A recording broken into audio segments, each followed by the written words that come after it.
You're listening to the newest episode of Life Equals Choices, Choices Equal Life, with your host, Kim Olver.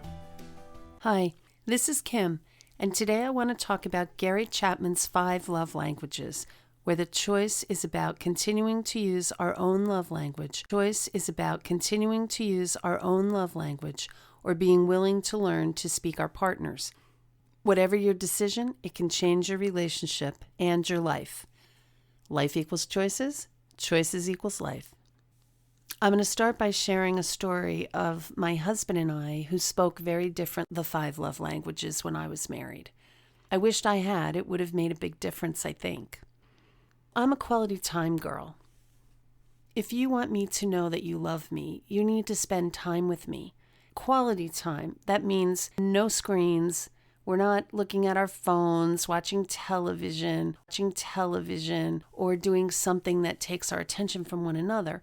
We're spending time with each other. It involves eye contact, conversation, realizing that there's nowhere else in the world I'd rather be or you'd rather be. My husband was an acts of service person. He worked really hard. To show me how much he loved me.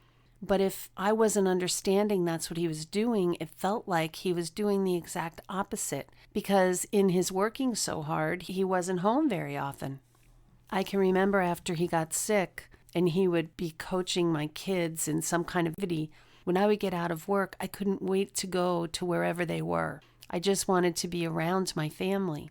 He would often look at me and say, "Why aren't you home making dinner?"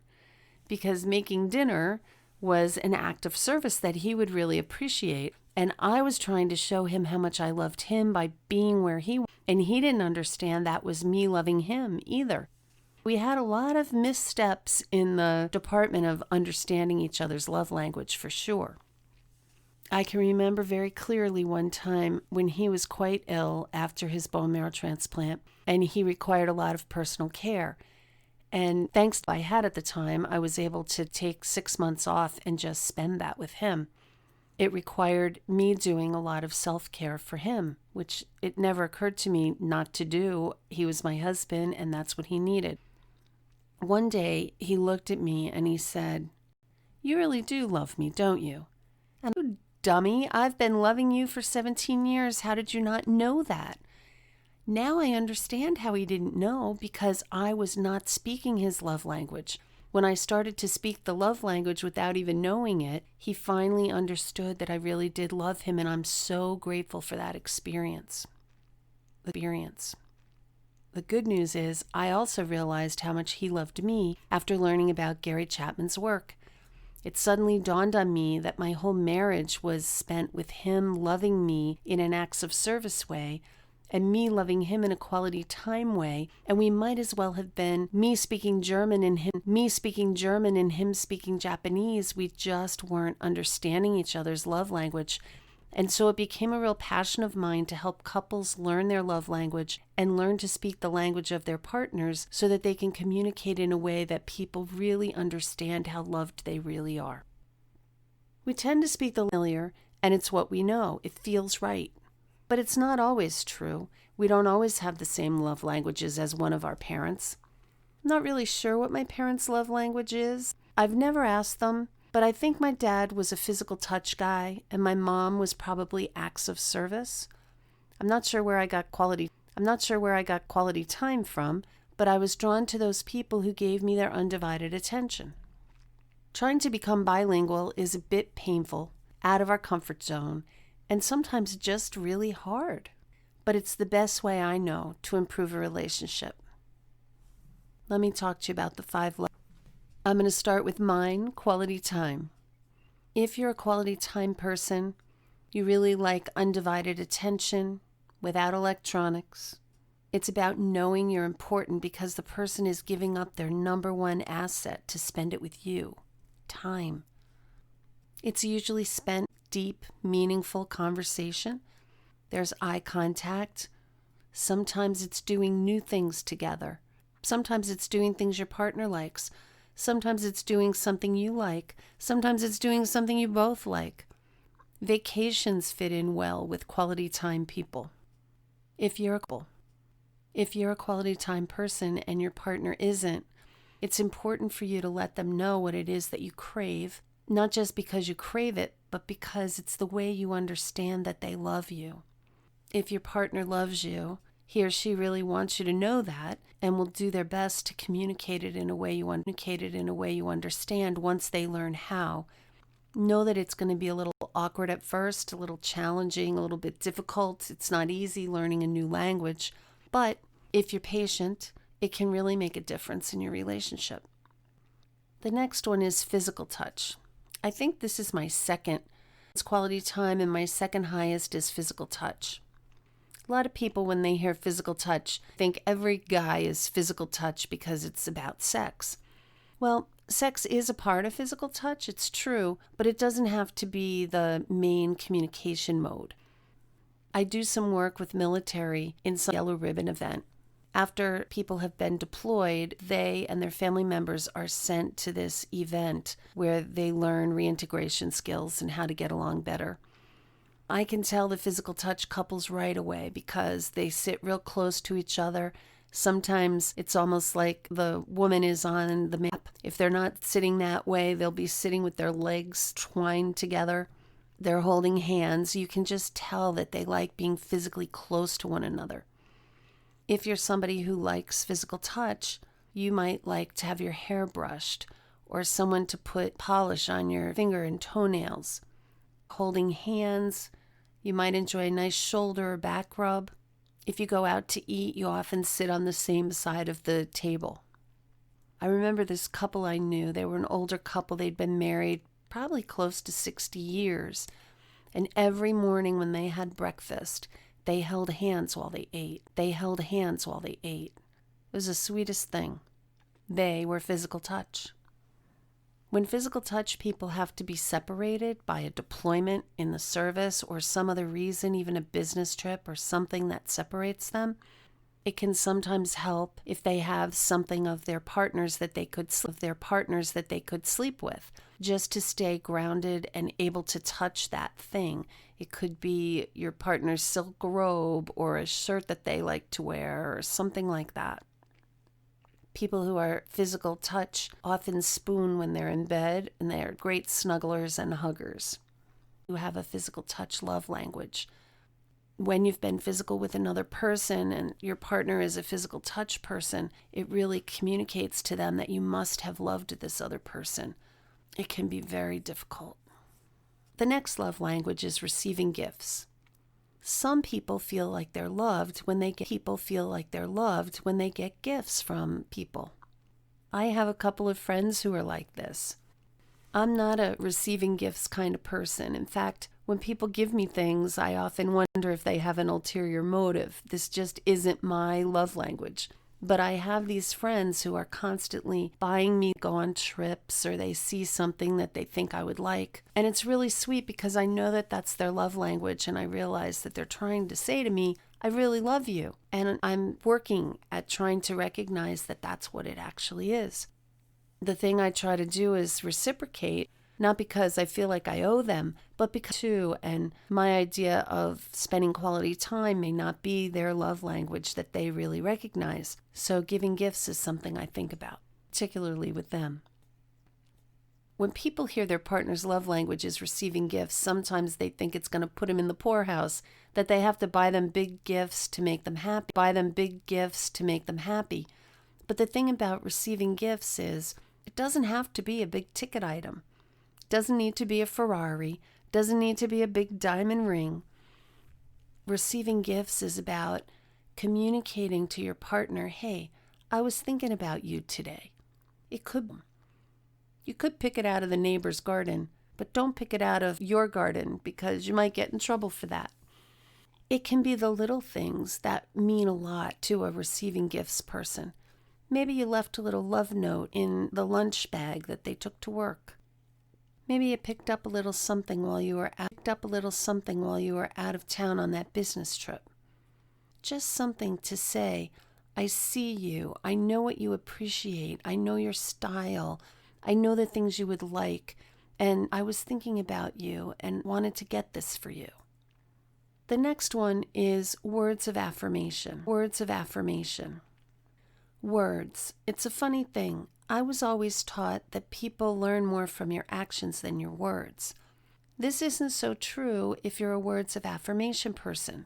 Words communicate love to you, so you might want to hear from your partner, "I love you," or "I hate this about you," or "You know what I respect about you? Let me tell you the things that I respect. Let me tell you about why I'm grateful for you in my life, or the things I appreciate about you." Saying the words means so much to a person with a love language of words of affirmation. A long-term relationship with a man who had words of affirmation as his love language. It was strange to me because words of affirmation were something I never heard as a child. In my family, that wasn't a love language that was being spoken. When I hear somebody saying nice things, especially in a relationship, it makes me think that I'm being manipulated somehow. This could be really difficult in a relationship with someone with words of affirmation as their love language. The first couple of years, I know I worked really hard at trying to understand this love language. It's a stretch for me because it's not at all familiar. In fact, the familiarity I have is towards the negative experience rather than positive. It was a little bit painful, I'm not going to lie, trying to listen to the words and actually hear what the meaning was behind them. It was a man saying to me, "I love you." "I love you." It was even harder for me to try to speak his love language as I tried to say words of affirmation for him. It all felt so disingenuous coming out of my mouth. I almost choked on the words sometimes, not because I didn't mean them, but because it was so uncomfortable for me to say that. It felt like that's what you do when you don't care about someone. So I know about learning someone else's love languages and the challenges that it brings, but it's really worth it because once I was able to get over that awkwardness in the beginning, using words of affirmation were a great way to be a person that I really cared for. Why do you learn to speak your partner's love language? You do it for the relationship. You also do it for you because you want to make sure your partner knows how much you care, how much you love them. And the only way to do that is by speaking in a way that they understand. It's not just one-sided. You also can teach them about your love language and help them learn to speak your language so that you can get similar things in return. The last one I already mentioned when I said my husband was this type. It's acts of service. Acts of service means an acts of service person likes to do things for you. They might be really happy with a honey-do list. Just make a list of the things that you would love and I will make sure that I make them happen for you. I think my grandfather was an acts of service man. I watched him through 3 marriages. He had 4, but the first woman died before I was born. That was my grandmother. And then he went on to have 3 more marriages. The first 3 all passed away from cancer. I don't know how he kept going. But he kept those women home with him when they were dying, and he took care of them. He waited on them. He rubbed their backs. He cooked their food. He was so attentive to them. I remember thinking as I learned these love languages that my grandfather must have been an acts of service guy. My husband did acts of service by working hard and staying late and getting overtime so that he could pay some of the debt that we had and show me how much he loved me that way. He was a mechanic, so one of the things he did to show his love was keep my car running well and had good tires, and I was always able to navigate. Even though we never really had new cars, that wasn't something that was important to him, or he took care of it. My brother is an acts of service guy. One of the things that he does to show his family he loves them is he heats their house in the winter with wood. He has to chop the wood, split the wood, and pile the wood. This takes a lot of time. If you've ever heated your house with wood and you've been responsible for gathering the wood, it's a huge time commitment, not to mention the physical exercise and energy it takes. He likes nothing better than to call his family into the basement to show off the wood pile that he's stacked up when he's done doing all that work. He thinks he's a little crazy, but he's saying, look at the wood. But what he really means is, look at how much I love you. That's what he's really saying. Just as important as learning to speak your partner's love language, it's just as important for you to interpret and translate it too, so that when your partner's saying, I love you, you're able to recognize it. You're able to do that translation and not say, what are you showing me a pile of sticks for? You translate it in your head to, oh, I see. You're loving me right now. And then you can maybe do something for them so that they'll recognize that you're speaking their language as well. When your partner's demonstrating love to you in their way, that may not make much sense to you, but remind yourself, this is my partner so-and-so telling or showing me how much he or she loves me. You can also educate your children about love languages and those around you.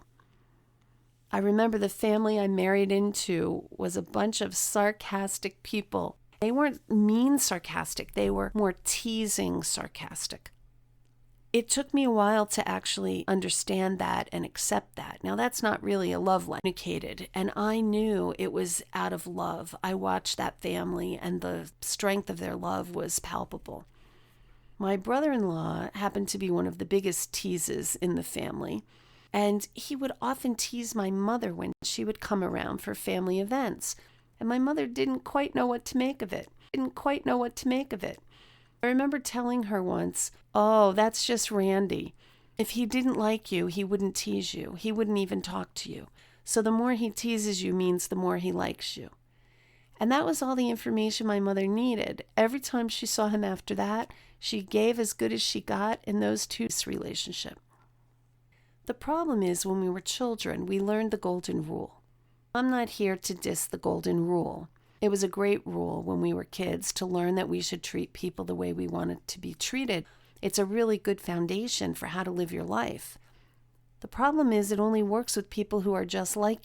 If I were connected to a quality time guy, we'd be speaking I love yous to each other all the time without having to say it because we'd be spending quality time with one another. But most people, for whatever reason, don't marry someone with the same love language as they have. Rather than using the golden rule, I like to recommend that you use Tony Alessandro's platinum rule. I like platinum. How about you? The platinum rule says, do unto others as they would have you do unto them. The first part of that would be asking what the love language is of your partner. A lot of people have already taken this quiz and they know what their love language is, so it's not that uncommon to say, so what is your love language? And they may actually know the answer. So you have to ask the question, then you want to find out what are the things that really speak love to you. Once you know that answer, is to do those things if you want your partner to know how much you love them. When you love someone, you want them to know it. Insisting they learn your love language isn't going to help them know how much you love them. It's great if we can become bilingual together, but if not, why don't you start first? Would your relationship be better if your partner knew you really loved him or her? Might they want to show you more how they love you? Then you can share about the love languages and they might be interested to learn. If you aren't really sure which is your love language, I encourage you to go to Gary Chapman's website at www.5lovelanguages.com/quizzes, QUIZZES, to take his assessment for yourself. You'll see on that page on the left-hand side is a link to the couples quiz, and on the right-hand side is a link to a quiz for children. If you both go there together, that's awesome. You can take your phone, he could take his phone, you can go sit somewhere and each take the quiz and then compare your results. If you've asked your partner to take the quiz and there's you want to learn so you can speak his or her love language, so they'll know how much you love them. I've written 2 books about relationships, and I'm very happy to say it's the love languages, Gary Chapman's work, that has saved more marriages in my practice than my own work has. I'm also proud to say I have Gary Chapman's endorsement on the cover of my Secrets of Happy Couples book. He's been a mentor of mine in my work without him even knowing it. I mentioned the kids' love language quiz. They have a love language too, and taking that quiz can help you know how to communicate love to your children. Probably have different languages if you have more than one, so becoming multilingual may be a way to show all your family members how much you love them by speaking their love language. I'm wishing you all the best until next week, which will be March already, when I'm focusing my podcasts on the important topic of parenting, a important job we'll ever do without any training, where the choices you make affect not only your life, but the lives of your children, and by extension, the lives of their children, and on down through the generations. Life equals choices. Choices equal life. Next week, I'll be interviewing Philip Mott, a former disengaged student turned teacher who found it harder and harder to fit into the educational system the more he adopted Glasser's choice theory. He spends his free time interacting with struggling parents on various groups. He is in the early stages of launching his own coaching program, helping parents understand the issues that keep. His perspective has been welcomed into the choice theory family as he demonstrated in his certification process how reality therapy principles could be practiced with children under the age of 4. I have great respect for Philip and the work he does with parents and the way he and his wife are raising and educating their children. Probably more